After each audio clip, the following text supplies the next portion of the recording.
বন্ধুরা তোমরা সবাই কেমন আছো? আশা করি ভালো আছো, সুস্থ আছো। তো আমিও ভালো আছি। মৌসুমি অফিসিয়াল চ্যানেলে তোমাদের সবাইকে জানিয়ে স্বাগতম জানিয়ে শুরু করছি নতুন একটা ব্লগ। চলো তোমরা দেখতে থাকো, আশা করি ভালো লাগবে। যদি ভালো লাগে তো অবশ্যই একটা লাইক, কমেন্ট, শেয়ার আর আমার চ্যানেলটাকে সাবস্ক্রাইব করে দিও।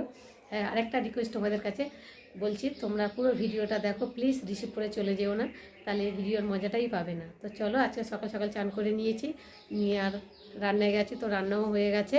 তো দেখতে পাচ্ছ ভাত ওখানটায় করেছি আর তরকারিও হয়ে গেছে। আর এখন বাজে 12টা। তোমাদের দাদাভাই সবে এলো কাছ থেকে, এই যে আসছে কাছ থেকে, এই সবে এসলো। আমার তার আগে রান্নাবান্নাও হয়ে গেছে আর এলো। হাই বন্ধুরা, কেমন আছো? ভালো তো? তোমাদের কমেডির লোক এই চলে দেখো, এসেছে।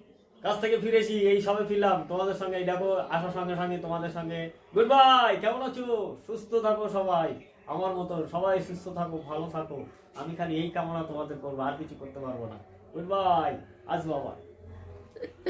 দেখো, তো চলো এখন আমি কি রান্না করেছি তোমাদের সাথে শেয়ার করবো। তোমার দাদাভাই চলে এলো আর গরম গরম ভাত দেখতে পাচ্ছ, এখনো ধোঁয়া উঠছে। আর এই ডিম ভেজে দিয়েছি গরম গরম।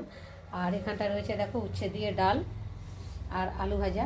তো চলো, আজকে বেশি কিছু রান্না হয়নি, এই দিয়েই আছে, খাওয়া দাওয়া হবে। তো চলো তোমাদের সঙ্গে আবার পরে দেখা হবে। দুপুরবেলা খাওয়া দাওয়া হলো, খাওয়া দাওয়ার পরে একটু শুয়েছিলাম, কারণ আজকে যা ঠান্ডা পড়েছে, তো কি বলবো তোমাদেরকে, লেপ ছেড়ে যেন বিছনা ছেড়ে উঠতে ইচ্ছা করছে না। তো তোমাদের দাদাভাই নেশা লেগে গেছে, চা খাবে, তো বললো উঠে চা করো। তো দেখো এখন চা নিয়ে বসে পড়েছি, এই বিছানার মধ্যেই বসে পড়েছি, দেখতে পাচ্ছ। আর বিছনা ছেড়ে উঠতে ইচ্ছা করছে না আজকে। তো দেখো এই যে চা বিস্কুট নিয়েছি, আর এখানটায় রয়েছে এই যে গরম গরম মালপোয়া দেখতে পাচ্ছ, গরম গরম। আর সঙ্গে রয়েছে পাউরুটি। তো এখন সন্ধ্যাবেলাকার টিফিন হবে। তো চলো। কেমন আছো বন্ধুরা? ভালো আছো তো? তা দেখতে পাচ্ছ তোমাদের মৌসুমি অফিসিয়াল চ্যানেল তোমাদেরকে কি দিচ্ছে, সুস্বাগতম। সৌন্দর্য একটা ডালি সাজিয়ে তোমাদেরকে, খুব সুন্দর একটা ডালি সাজিয়ে, কি সুন্দর বলতে বলতে পারলো তোমাদের সামনে এসে আসলো। আসার পরে দেখো, নেক্সট আমি বলেছিলাম যে আমি তোমাদের সঙ্গে তখন বলেছিলাম যে আমি আসছি, তাই আসার পরে আপাতত এসেছি।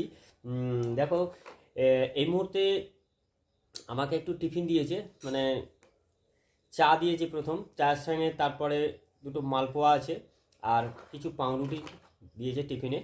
আর দেখো, এই হলো আমাদের টিফিন করা হচ্ছে। আর সঙ্গে আমার মেয়ে আছে, দেখতে পাচ্ছ তো, এই যে আমার মেয়ে, বুঝতে পারছো। আর অফিসিয়াল চ্যানেল তোমাদের মৌসুমি দি অবশ্যই আছে, বুঝতে পারছো। গুড বাই, তোমরা বলতে থাকো। মাম, তুমি কিছু বলো দেখি মা। তো বন্ধুরা দেখো, আবার তোমাদের সাথে কথা বলতে চলে এলাম। আমার বন্ধুদের সঙ্গে কথা বলতে খুব ভালো লাগে, আনন্দ লাগে। তো কথা বলতে চলে এলাম, মানে আজকে দুপুর থেকেই অঙ্ক করছিলাম, তা মাথাটা খুব হ্যাং করছিল। অঙ্ক মানে তো জানো, মাথাটা হ্যাং করছিল, তাই জন্য মা বললো একটু চা খা। তাই চলে এলাম দেখো চা খেতে। আর যেহেতু আমার ফেভারিট মালপোয়া আছে, তো আমি এটা খেতে খুবই পছন্দ করি। চলে এসে তাহির করে পড়া বাদ দিয়ে। তো লোভের জন্য না, মানে ভালো লাগে যেটা। আর একটু ব্রেকেরও প্রয়োজন ছিল, তাই জন্য চলে এলাম টিফিন করতে। তো এখন আবার খেয়ে দিয়ে পড়তে বসবো। তো চলো, তোমরা কিন্তু ভিডিওটা স্কিপ করবে না, পুরো ভিডিওটা দেখবে। আশা করছি তোমাদের ভিডিওটা ভালো লাগবে। দেখেছো বন্ধু, এই রকম। আর মোটামুটি দেখতে পাচ্ছ যে আমরা এই যে পরিবারগুলোকে নিয়ে তোমাদের কাছে আসি বন্ধু, বড় আশা করে, কথা বলতে থাকো, আমার চা হয়ে আছে। বিশাল বড় আশা নিয়ে আমি তোমাদের সামনে আসি, বিশাল ধরনের পদ্ধতি নিয়ে তোমাদের সামনে যাই, ছুটে যাই তোমাদের কাছে, জানো তোমাদেরকে এত ভালো লাগে। আমি জানি যে আমার বন্ধুরা আমাদের ভুলতে পারবে না, কারণ আমাদের পজিশানগুলো তোমাদেরকে সব কিছু উদযাপিত করে, তোমাদেরকে সুন্দর করে সাজিয়ে তুলে দিই, যে তোমরা যাতে তোমাদের কাছে যাতে পৌঁছে যায়, আমাদের পরিবারের হিসাবে তোমাদের কাছে পৌঁছে যায়। আমরা এইভাবে চলাফেরা করতে পারি, এইভাবে চলাফেরা করি, এইভাবে চলি, তোমাদের সঙ্গে শেয়ার করি, যাতে খুব তোমাদের সঙ্গে শেয়ার করলে খুব আনন্দিত পাই। তা আজকে যাই হোক, চাটা ঠান্ডা হয়ে যাচ্ছে বন্ধু, পরবর্তীকালে আবার আসবো। তো দেখো চা খাওয়া হয়ে গেল, চাটা খেয়ে আর ফের বসে পড়েছি বিছানার মধ্যে, দেখতে পাচ্ছ। তো ভাবছি আজকে বিছানা ছেড়ে উঠবো না, কেননা এত ঠান্ডা পড়েছে, বিছানা ছেড়ে যে উঠতে ইচ্ছা করছে না। তো কম্বল টম্বল গায়ে দিয়ে শুয়েছিলাম, তো অনেক কষ্ট করে উঠে তোমার দাদাভাই চা করে দিলাম। চা করে দিয়ে আবার চায়ের কাপটা রেখে এসে আবার বিছানায় এসে বসলাম। তো দেখো, আর ভাবছি কি রান্না করবো। ওবেলা তো ভাত করেছি, যা খাওয়া হয়ে গেছে। আর রাতে ভাত, এই ঠান্ডা পড়েছে, ভাত মোটেই খেতে ইচ্ছা করছে না। ভাবলাম একটু রুটি বানাবো, ডাল আছে, আলু ভাজা আছে, একটু রুটি বানিয়ে নেবো, নিয়ে খাবো, দেখতে পাচ্ছ। আর বিছানায় দেখো এখনও বিছানা তোলা হয়নি, সেইভাবেই বিছানা পাতাও রয়েছে এখনও। আর ইচ্ছা করছে না, আজকে মানে প্রচণ্ড ঠান্ডা পড়েছে, তো দেখতে পাচ্ছ। তো চলো, আজকে তোমাদের দাদাভাই আজকে একটা এককলি গান শোনাবে। তো চলো তোমরা দেখতে বন্ধুরা থাকো। কেমন আছো, ভালো আছো তো? তা দেখো, দুপুরবেলা একটু দুপুরবেলা থেকে এসেছি, এখন তো কাজকর্ম নেই, তা তোমাদের সঙ্গে একটু ভাবলাম একটু শেয়ার করি, সুন্দরভাবে একটু আলোচনা করি। তোমরা কেমন আছো, তোমাদের সঙ্গে একটু শেয়ার করলে ভালো লাগে, মনটাও একটু ফ্রি থাকে। আজকে একটু ভেবেছিলাম একটু বিকেলবেলার দিকে একটু যাবো একটু কাজের ভিতরে, তা দরকার নেই, ওয়েদারটাও খুব একটা ভালো না, সেই সূত্রে গেলাম না।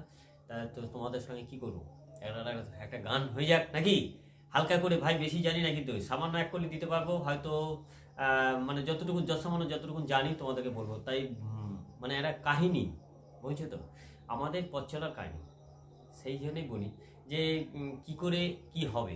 তা সে একটা সৌন্দর্য একটা লাগে, মনের ভিতরে একটা অন্যরকম আবেগ আসে, যে সব রকম, দেখো দুঃখ, হাসি খুশি, তার ভিতরে দুঃখ যে অভিযুক্ত সব কিছুতে থাকে, তার ভিতরে বলছে একটা একলি গান তোমাদের শোনাবো বলেছি, তা একলি গান হয়ে যাক। তাই বলছি, পথে বলে দাও তুমি কোন পথে যাই আমি, কোনখানে গেলে মাগো সান্ত্বনা পাই প্রাণ, দাও বলে দাও, দাও বলে দাও, পথে বলে দাও তুমি কোন পথে যাই আমি, কোনখানে গেলে মাগো সান্ত্বনা পাই প্রাণ। তো দেখো তোমাদের দাদাভাই আজকে একটা গান গাইলো। তো গানটা কেমন গেয়েছে তোমরা অবশ্যই কমেন্ট করবে কিন্তু। আর এখন বাজে দেখো 10টা, আর আমাদের বাড়িতে কয়েকজন মানে পাড়ার ছেলেরা এসেছিলো, একটু গল্প টল্প করছিলাম। চাটা খাওয়া, একবার চা খাওয়া হয়েছিল, তো আবার চা করলাম, ওরা আসলো, চা মুড়ি ঠুড়ি মাখা টাকা হলো, খাওয়া দাওয়া হলো, অনেকক্ষণ বসে গল্প হচ্ছিল, 8টা থেকে সেই গল্প হচ্ছে। তো এসে ওরা এই সবে 10টায় গেল গল্প টল্প করে। আর একটু মানে দরকার ছিল ফোনের ব্যাপারে, তো সেই জন্যে ওদেরকে একটু ডেকেছিলাম। তো ওরা এসে একটু গল্প টল্প করে ফোনটাকে ঠিকঠাক করে দিয়ে এই 10টার সময় গেল। আর এখন ভাত বসাবো, রুটি করে ভাবছিলাম না আজকে আর রুটি করবো না, দেরি হয়ে গেছে, আটা মাখা আবার বেলাই করা বিরক্ত, সেই জন্য ভালো আর রুটি করবো না। তো প্রেশার করে এখন ভাত বসাবো। চলো দেখো, আমি এখন এই যে প্রেশারে ভাত বসালাম, বসে গল্প করছে, আর 10:30 প্রায় বেজে গেছে। তো এখন ভাত বসিয়েছি, তো ভাত হবে, এখন খাওয়া দাওয়া হবে। তো চলো